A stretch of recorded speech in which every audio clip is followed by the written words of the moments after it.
ശ്രീ സജിമോൻ ആന്റണി കൂടി ചേരുന്നുണ്ട് അമേരിക്കയിൽ നിന്ന്. ശ്രീ സജിമോൻ ആന്റണി, എന്തെങ്കിലും അപ്ഡേറ്റ് ഇക്കാര്യത്തിൽ ഉണ്ടായിട്ടുണ്ടോ? ഈ ട്രംപ് പറഞ്ഞതായിരുന്നു ലോകം അറിഞ്ഞത്.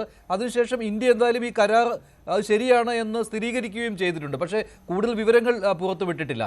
ഈ ട്രംപ് പറഞ്ഞതിൽ ഏതൊക്കെ വിശ്വസിക്കാം നമുക്ക്?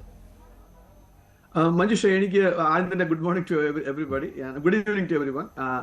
ഈ സഹപാനലിസ്റ്റ് പറയുന്നതോടും പ്രത്യേകിച്ച് മീഡിയയുടെ ക്യാപ്ഷനിലോടും എനിക്ക് ഓണസ്റ്റ്ലി വിയോജിക്കേണ്ടിയിരിക്കുന്നു.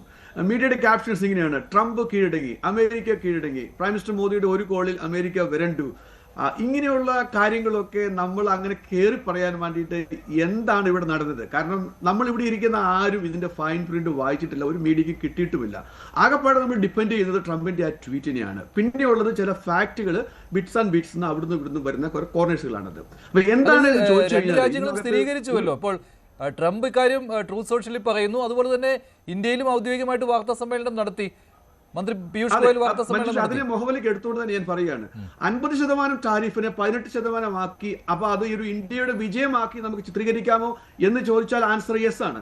എന്നാൽ ഒന്നുകൂടി ചോദിച്ചു കഴിഞ്ഞാൽ അതിന്റെ ആൻസർ നോ ആണ്. കാരണം 2023 നമ്മുടെ ടാരിഫ് എന്തുമാത്രമായിരുന്നു? 2.4 to 2.74 ആയിരുന്നു. അപ്പൊ ആ 2.4 to 2.74 പിന്നെ അത് 10% ആക്കി. ഏപ്രിൽ 2-ന്, പിന്നെ ഓഗസ്റ്റിൽ അത് 25 ആക്കി, പിന്നെ ഒക്ടോബറിൽ അത് 50 ആക്കി. ഓരോരോ റീസൺ കാരണമായിക്കോട്ടെ.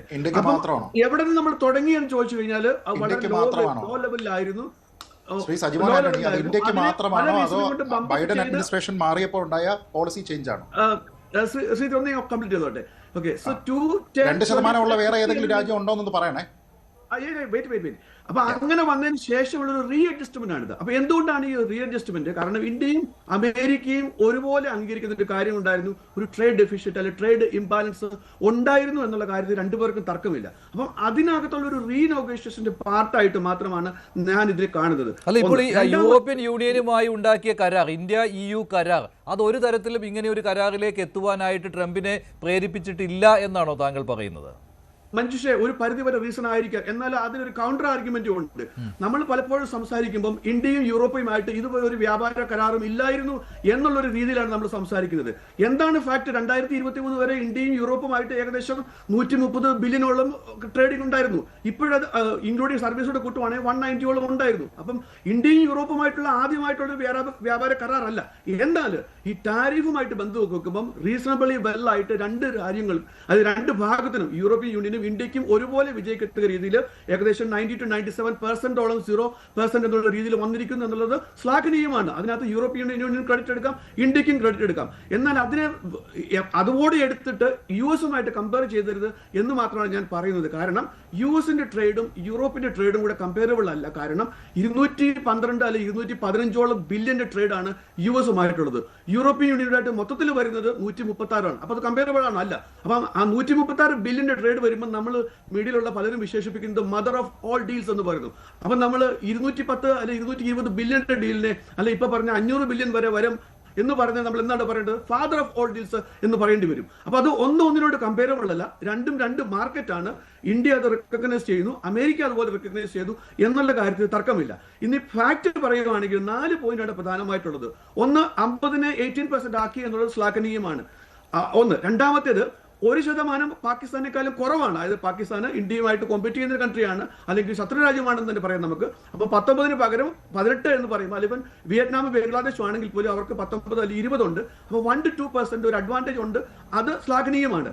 എന്നാൽ ഈ സ്ഥിരീകരിക്കപ്പെടാത്ത വാർത്ത ഇതാണ്, ഈ പറഞ്ഞ 0% ഉണ്ടെങ്കിൽ ഇത് അമേരിക്കയ്ക്ക് മുൻതൂക്കമുള്ള ഒരു ട്രേഡ് ആണ്, അല്ലെങ്കിൽ ഒരു അഗ്രിമെന്റ് ആണ് എന്ന് നമുക്ക് പറയേണ്ടി വരും. അതോടൊപ്പം അവിടെ ഈ റഷ്യയിൽ നിന്നുള്ള ഇറക്കുമതി, എണ്ണയുടെ ഇറക്കുമതി നിർത്താതെ വ്യാപാര കരാറിലേക്ക് വരാൻ പറ്റില്ല. അത് മാത്രമല്ല, നികുതി 500% വരെ കൂട്ടുമെന്നുള്ള രീതിയിലുള്ള ഭീഷണി വരെ ഉണ്ടായിരുന്നു. അതിൽ നിന്ന് പിന്നോട്ട് പോയില്ലേ ട്രംപ് എന്നുള്ളതാണ്. പക്ഷേ അതേ സമയത്ത് തന്നെ ഇന്ത്യ എണ്ണയുടെ ഇറക്കുമതി നിർത്തും റഷ്യയിൽ നിന്നുള്ള എന്നുള്ള കാര്യം ട്രൂത്ത് സോഷ്യലിൽ ട്രംപ് പറയുകയും ചെയ്തിട്ടുണ്ട്. അത് ശരിയാണോ? അത് എങ്ങനെയാണ് അത്തരമൊരു വാദഗതി അമേരിക്ക മുന്നോട്ട് വെക്കുന്നത്?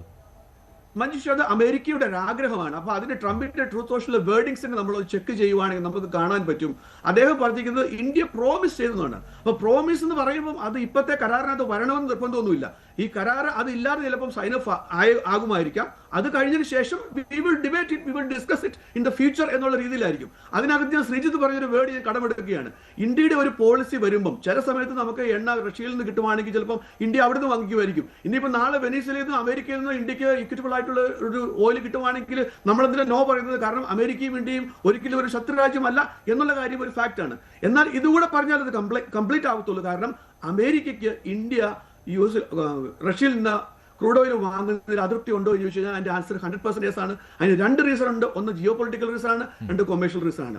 കാരണം അമേരിക്കയുടെ ഓയിൽ ഡിപ്പെൻഡൻസി അല്ലെ അമേരിക്കയുടെ ഒരു ഫോറിൻ പോളിസി വെച്ച് നോക്കി കഴിയുമ്പോൾ ട്രംപ് പറയുവാണെങ്കിൽ ട്രംപിന്റെ ഒരു ചിന്ത പോകുന്നത് ഓയിലിന് കടിഞ്ഞാണിടുവാണെങ്കിൽ പുട്ടിന് കടിഞ്ഞാണിടാം എന്നാണ് അദ്ദേഹത്തിന്റെ ഒരു മൈൻഡ് സെറ്റ് പോകുന്നത്, അല്ലെങ്കിൽ ഒരു പോളിസികൾ പോകുന്നത്. അതിന്റെ പാർട്ടായിട്ടാണ് ഓയിലിനെ ഒരു സെൻട്രൽ ഫിഗർ ആയിട്ട് അല്ലെങ്കിൽ ആ ഒരു പോളിസിയെ.